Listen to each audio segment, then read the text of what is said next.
प्रभु यीशु मसीह के नाम को मुबारक कहते हुए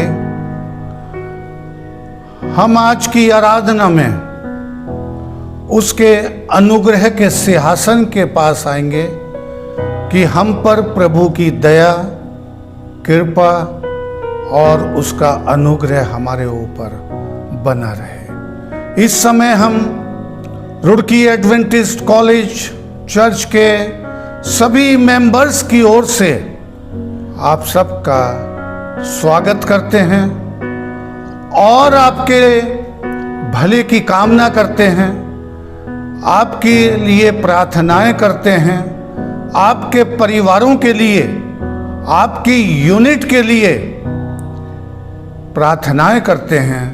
प्रभु आपको बहुतायत से बरकत दे। इस समय आज हम इस संदेश में पाए जाते हैं, जो संदेश हमने बीते हफ्ते दिया था, 3 स्वर्गदूतों का पैगाम, जो कि पाया जाता है प्रकाशित वाक्य की पुस्तक में 14वें अध्याय में। पहले स्वर्गदूत का संदेश हमने इसको पार्ट 1 और पार्ट 2 में प्रेजेंट किया है।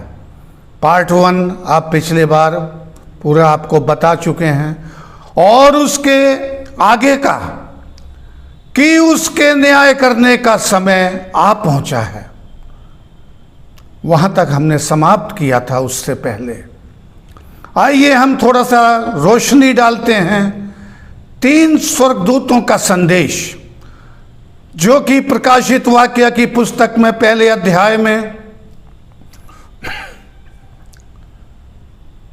यूहन्ना से कहा गया, प्रभु यीशु मसीह का प्रकाशित वाक्य, कि तू उन बातों को लिख जिनका शीघ्र होना अनिवार्य है।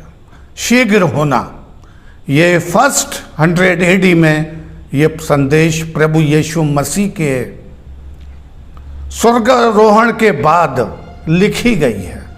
और इससे 600 साल पहले हम देखते हैं कि जो डैनियल की पुस्तक लिखी गई है और जो उसमें भविष्यवाणियां देखी गई हैं, उसमें समय समय पर डैनियल को बोला गया है।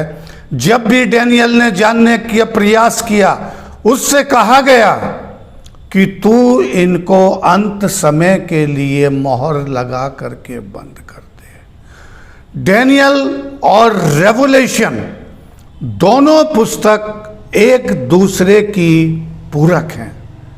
कुछ बातें जो प्रकाशित वाक्य में पाई जाती हैं, उन्हें हमें डैनियल में जाना पड़ेगा।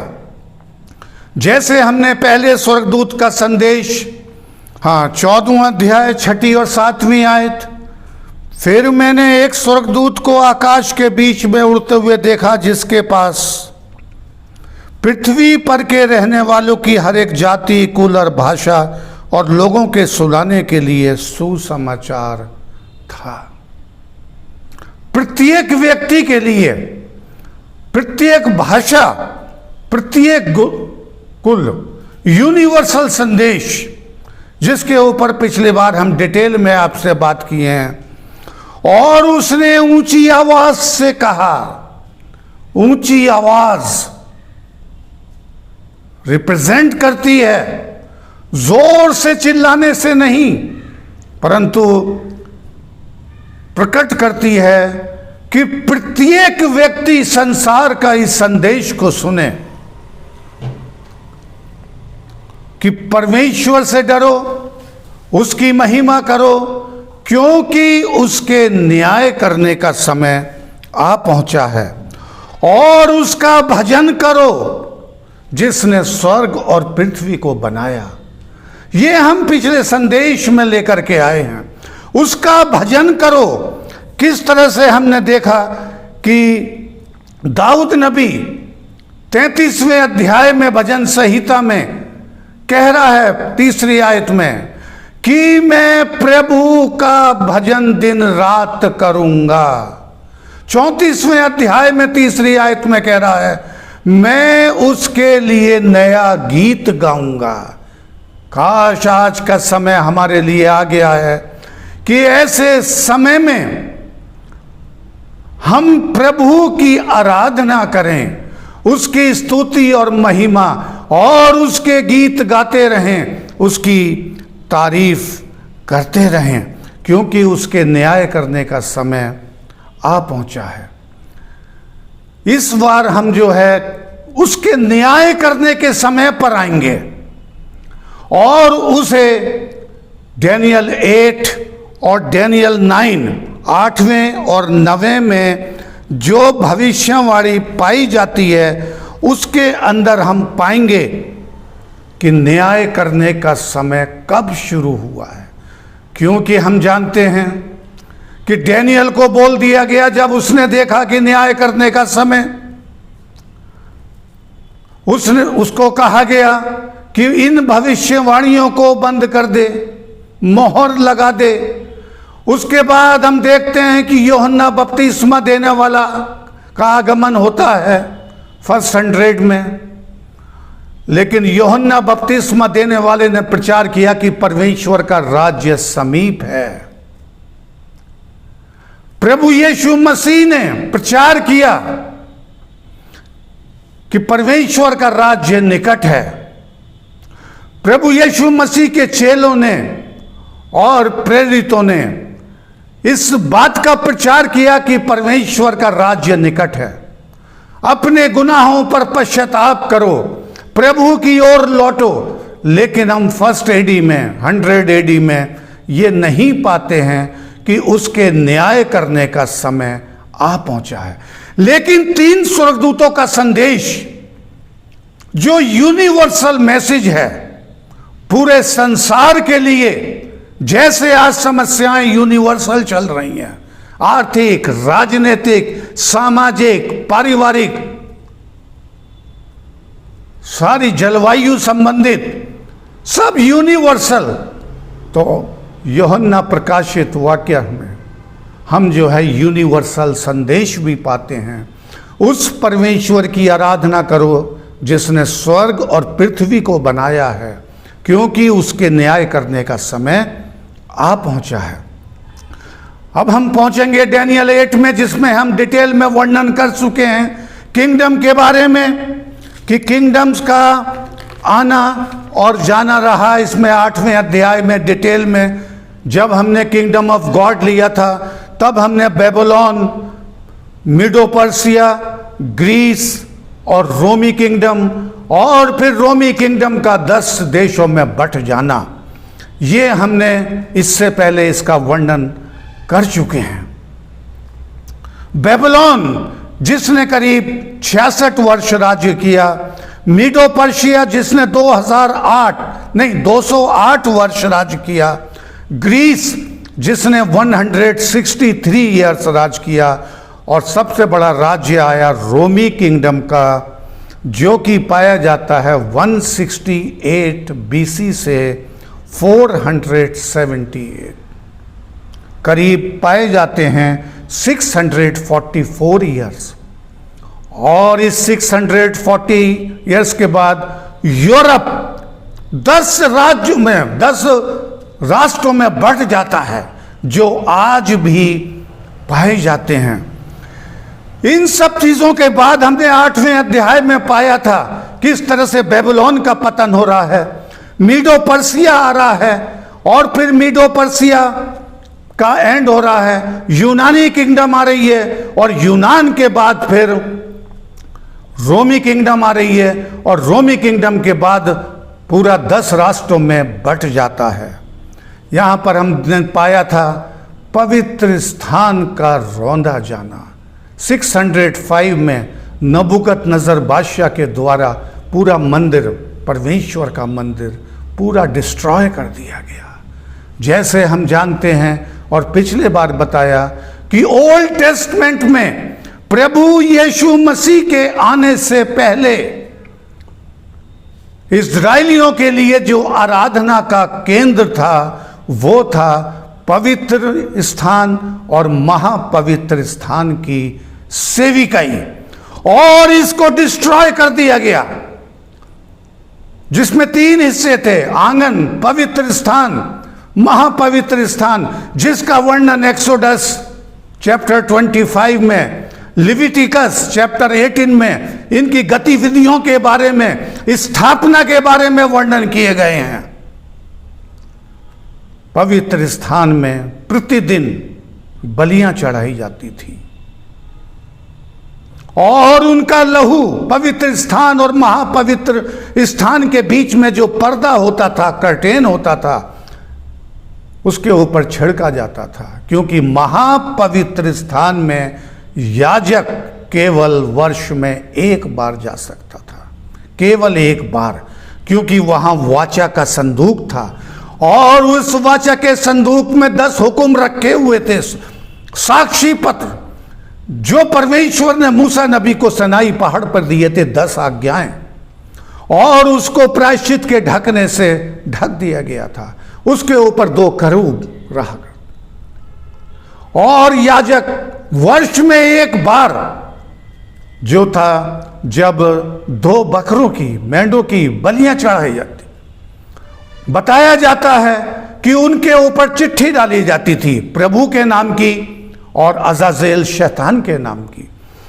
जिसके ऊपर प्रभु के नाम की पर्ची निकलती थी उसकी कुर्बानी की जाती थी और उसके लहू को याजक महापवित्र स्थान में उस वाचा के संदूक के ऊपर उसके लहू को छिड़कता था, जो प्रभु यीशु आने वाले समय में प्रभु यीशु मसीह के लहू को दर्शाता है।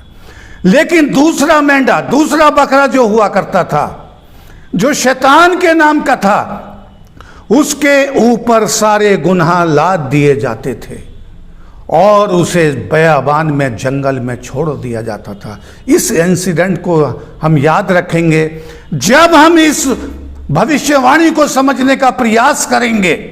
न्याय के समय की पवित्र स्थान और महापवित्र स्थान की सेविकाई।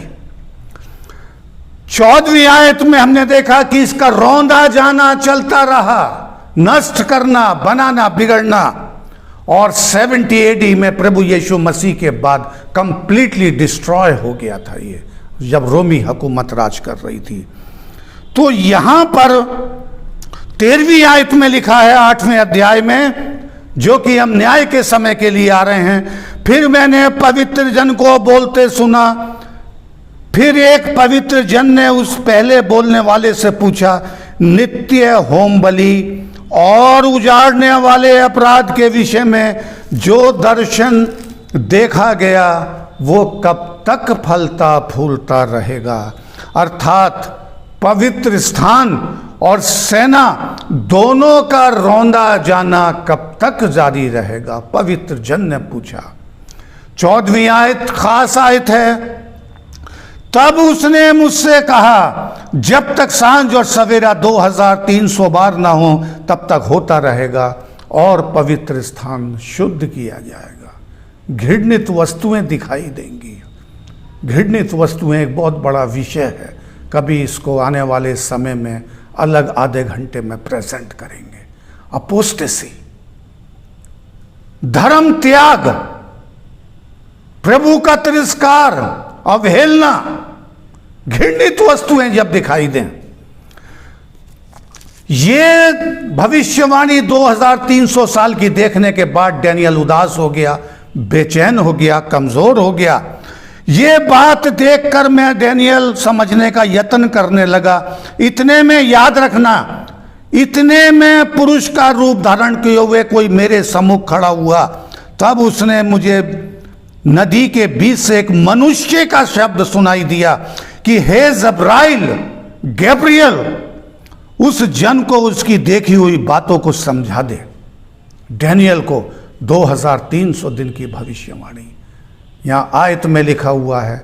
जब गैब्रियल उसे समझाने के लिए आया तो वो कमजोर हो गया, डैनियल, वो बेहोश हो गया, उसका बल जाता रहा, वो नहीं समझ पाया। ये समय है, अभी याद रखना, बेबीलोन किंगडम का जो आखिरी बादशाह है बेलशस्तर, ये घटना पाई जाती है करीब 560 बीसी के आसपास, 550 बीसी के आसपास पाई जाती है। क्योंकि यहां लिखा है कि सांझ और सवेरे के विषय में जो तुमने देखा और सुना है वो सच है। जिब्राइल फरिश्ता कह रहा है, परंतु जो कुछ तूने देखा है उसे बंद कर, क्योंकि वो बहुत दिनों के बाद फलेगा। पवित्र स्थान का शुद्ध किया जाना, इसे माइंड में रखना, बहुत दिन के बाद।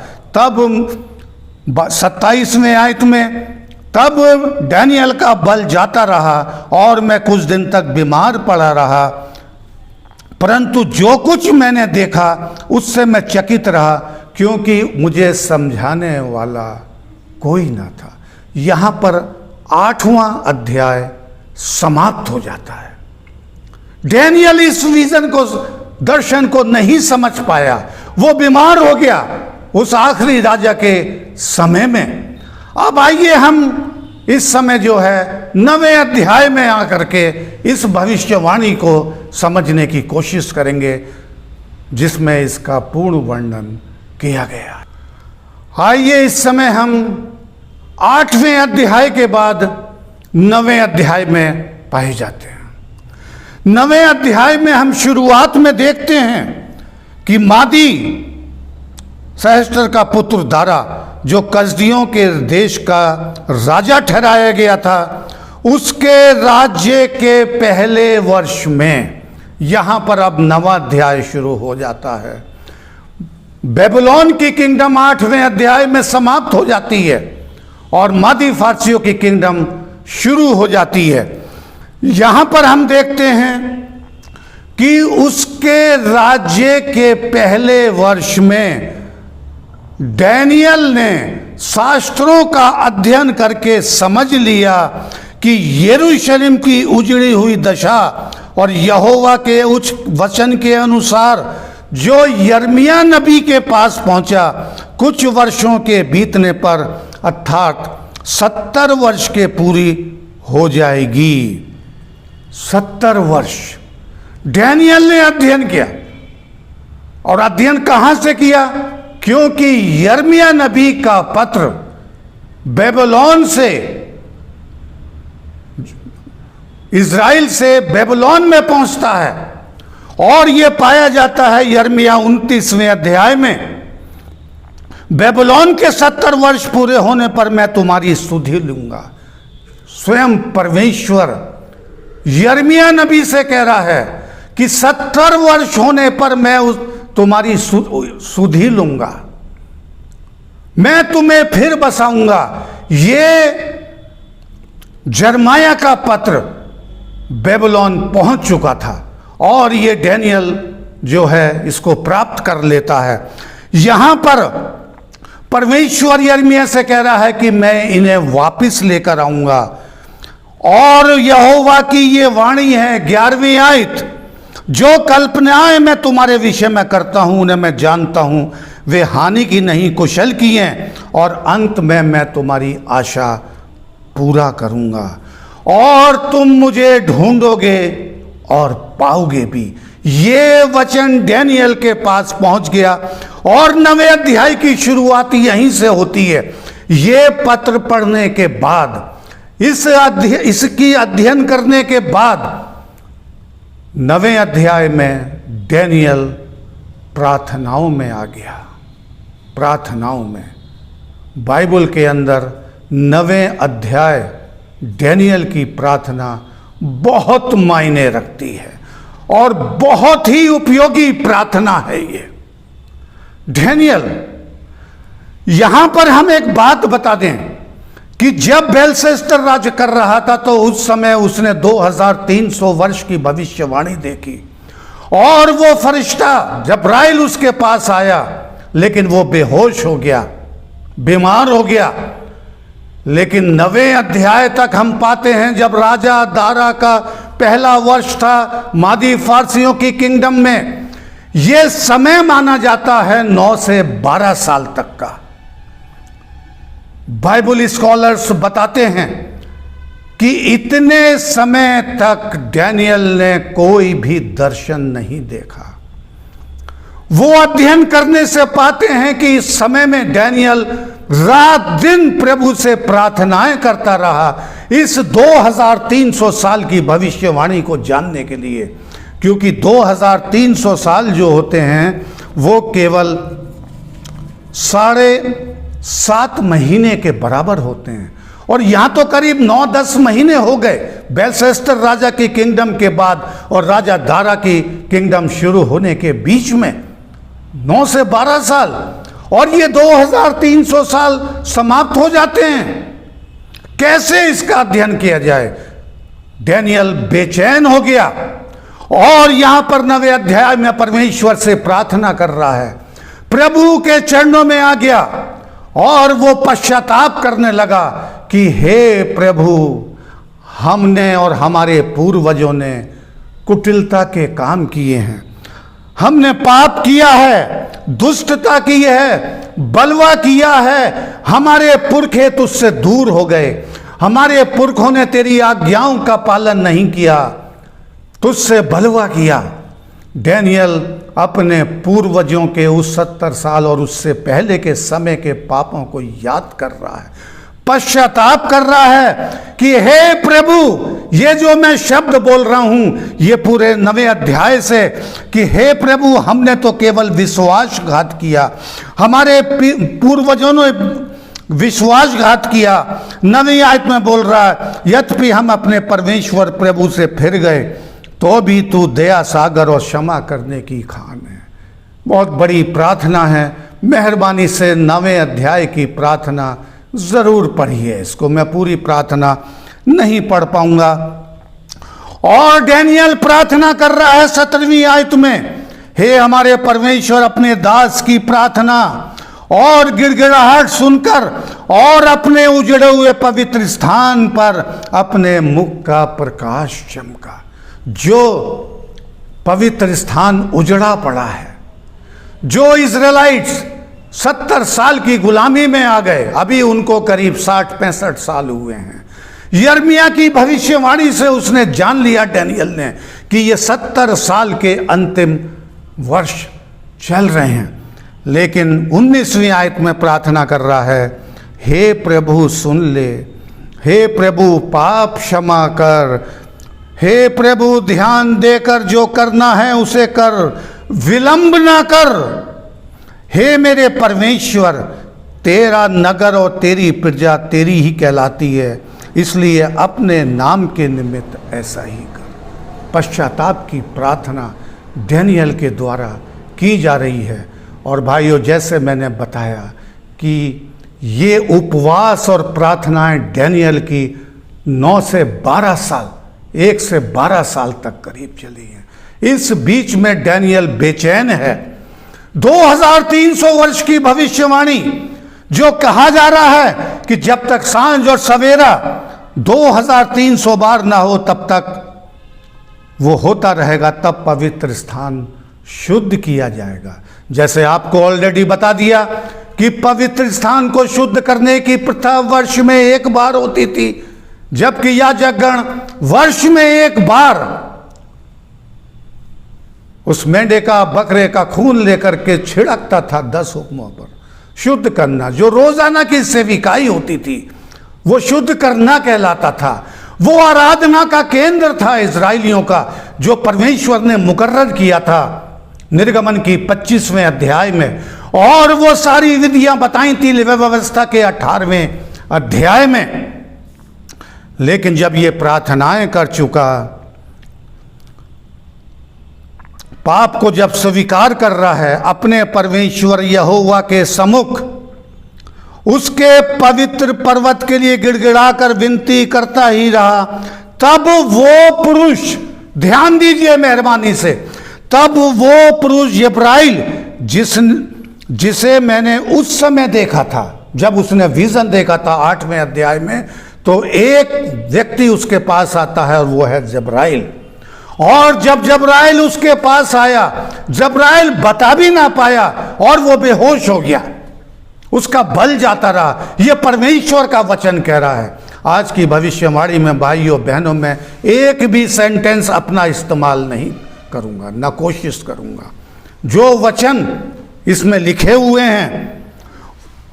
तब वो पुरुष जिब्राइल जिसे मैंने उस समय देखा जब मुझे पहले दर्शन हुआ था, उसने वेग से उड़ने की आज्ञा पाकर सांझ के अन्न बलि के समय मुझे छू लिया और मुझे समझाकर मेरे से बातें करने लगा।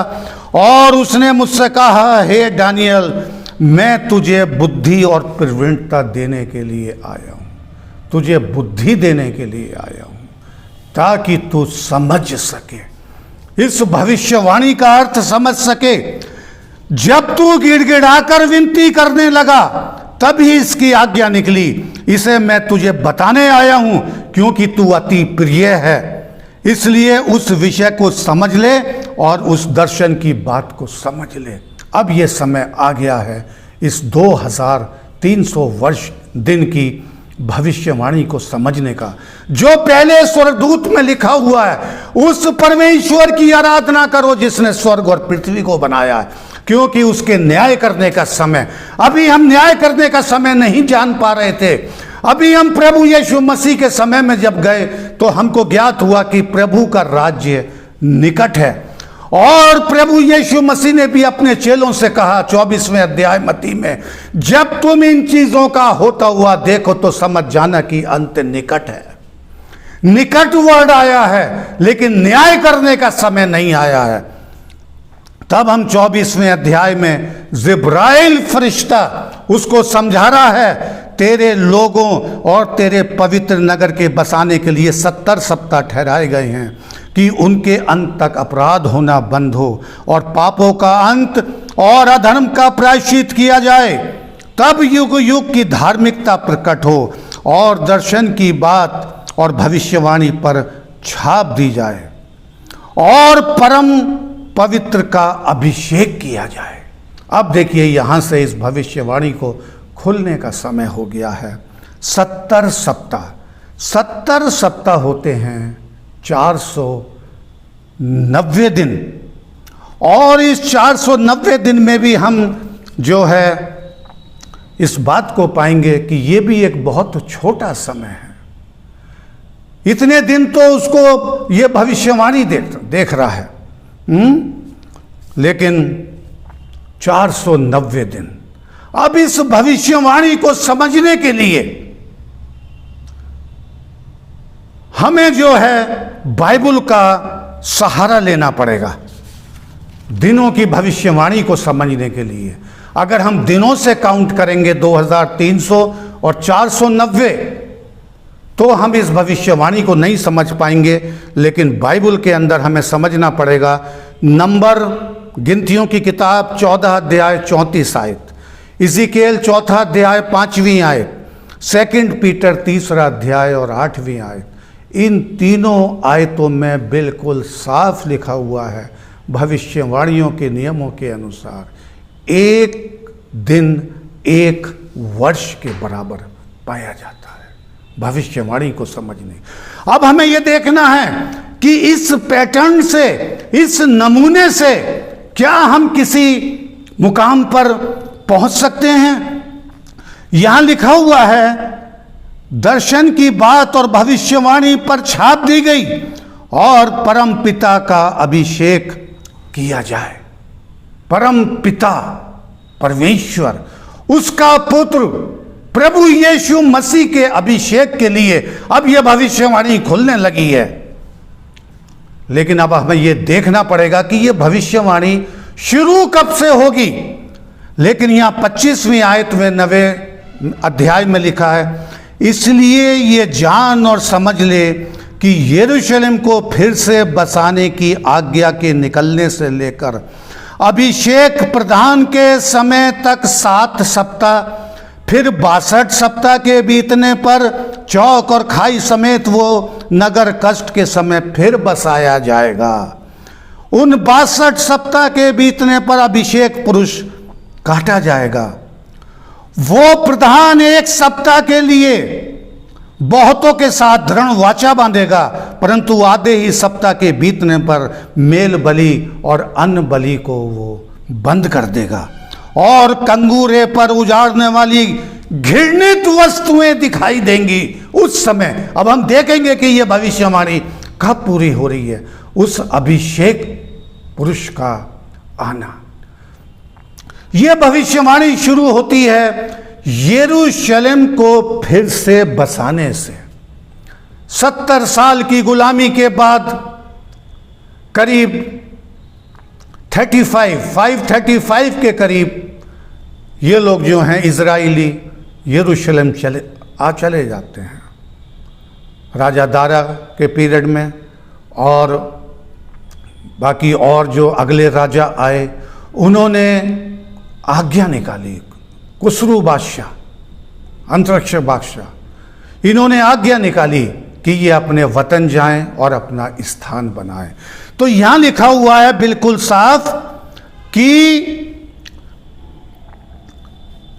नगर को बसाए जाने से, अगर हम हिस्ट्री में आते हैं, बाइबल की भविष्यवाणियों को समझने के लिए इतिहास का सहारा लेना पड़ेगा।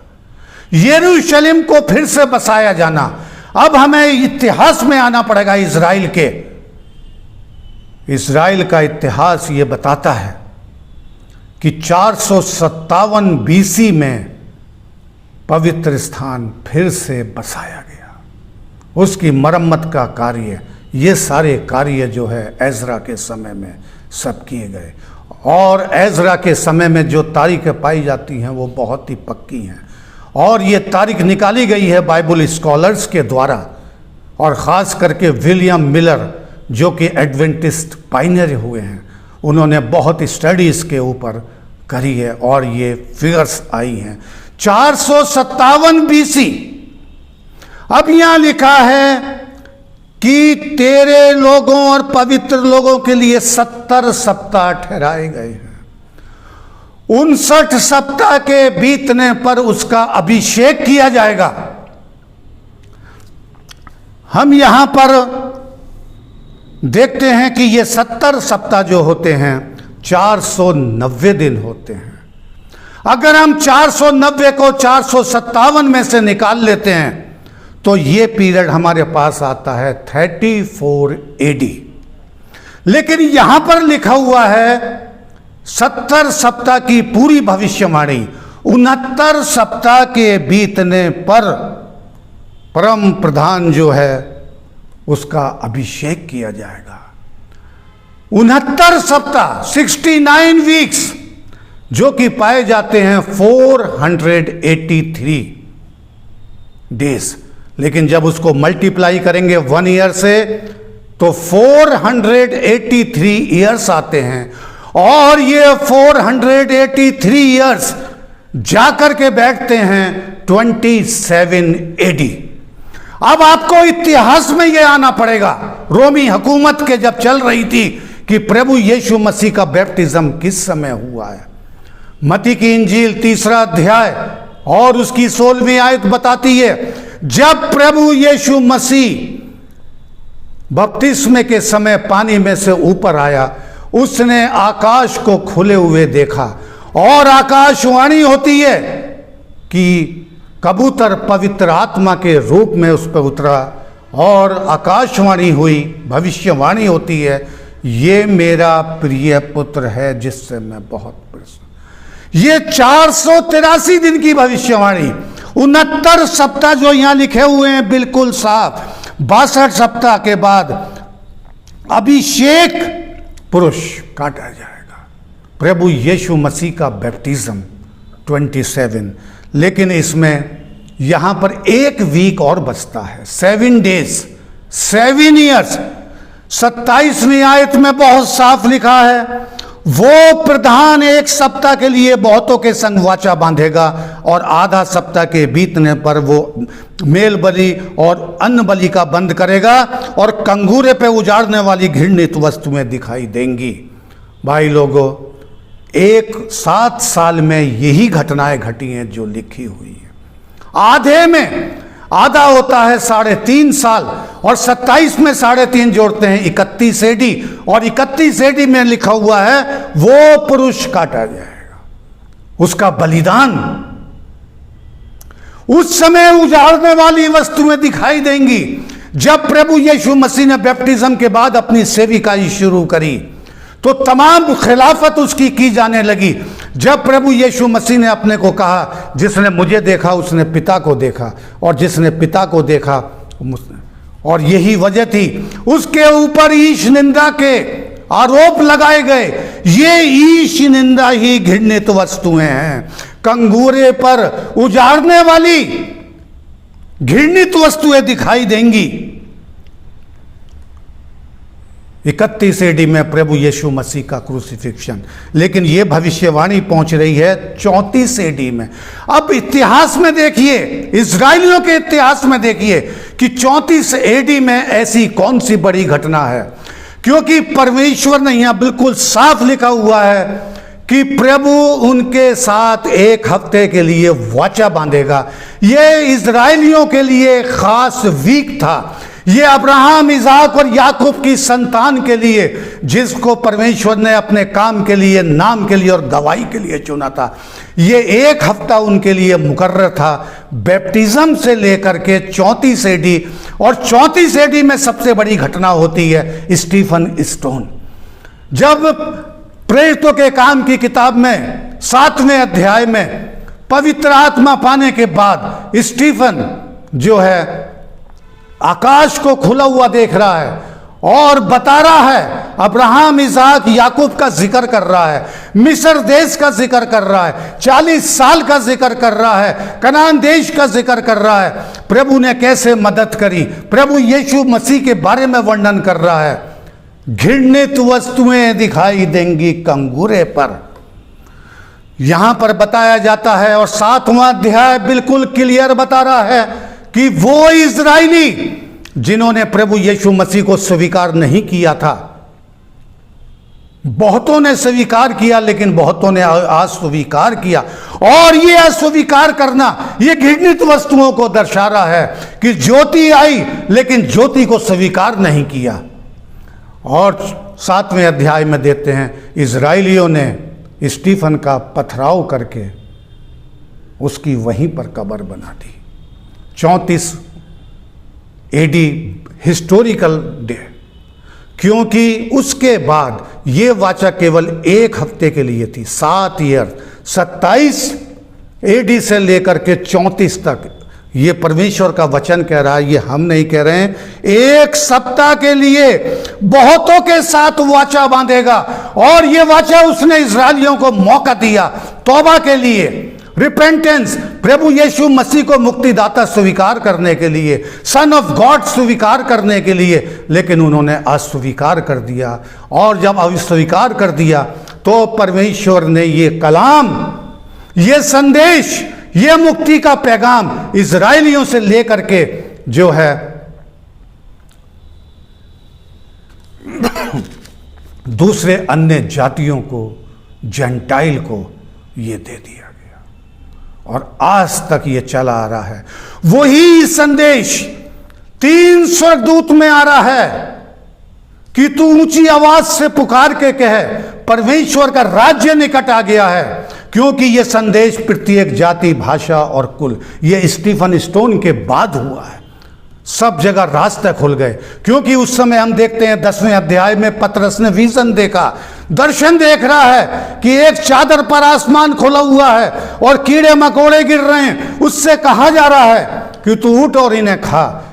वो कह रहा कि हे प्रभु, मैं ये अशुद्ध कैसे खा सकता। लेकिन उसे आवाज आती है, जिसे मैं शुद्ध कह रहा हूं तू अशुद्ध मत कह। और ये दर्शन दर्शाता है प्रत्येक व्यक्ति के लिए, जाति के लिए, धर्म के लिए। और यही संदेश है 3 स्वर्गदूतों का पैगाम, प्रत्येक भाषा, प्रत्येक जाति के लिए ये संदेश है आज का। हम 34 एडी में देखते हैं, जैसा देखा कि ये संदेश जेंटाइल को दे दिया गया। अब आइए हम इसमें देखते हैं कि जो इसका खास विषय था कि न्याय का दिन शुरू होने का, ये कब से है। इससे पहले हमने देखा था 8वें अध्याय में कि जब तक सांझ और सवेरा 2300 बार ना हो तब तक पवित्र स्थान रौंदा जाता रहेगा। 2300 दिन की भविष्यवाणी इसी भविष्यवाणी का एक हिस्सा है। अगर हम 2300 दिन में 457 माइनस कर देते हैं यरूशलेम को बसाया जाना, तो माइनस करने से आता है 1844। ये 1844 एडी न्याय का कार्य शुरू होने को बोध कर रहा है। आज हम